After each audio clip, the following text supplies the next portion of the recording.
Magandang umaga, kumusta po?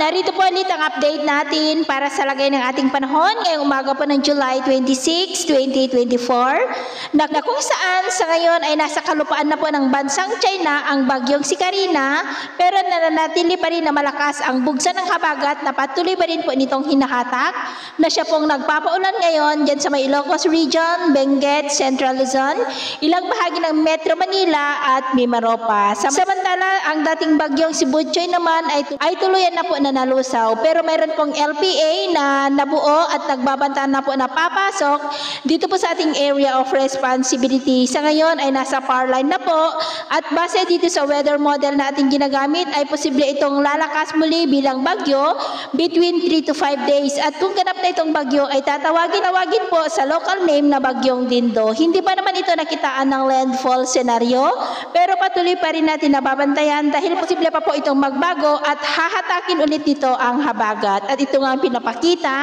ng forecast model natin pong ginagamit hanggang po sa susunod na 2 linggo.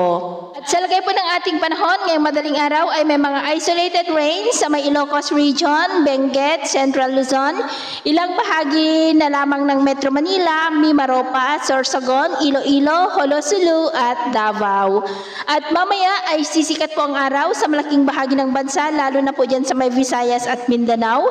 Pero dahil sa habagat ay muulap ang kalangitan with isolated light to heavy rains pa rin dyan sa ilang bahagi ng Ilocos Region, Benguet, Central Luzon, ilang bahagi na lamang ng Metro Manila, Mimaropa, Bicol Region at Iloilo.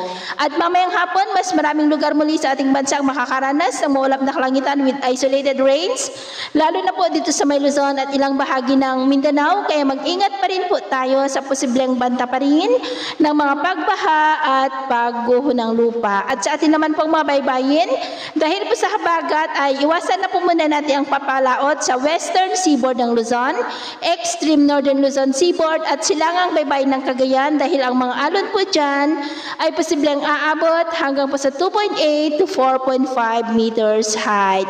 Kaya iwasan po muna natin ang papalaot dyan sa mga may kulay pula para po mas makaiwas sa mga sakunang pangkaragatan. So, ito po ng latest update natin sa araw na ito.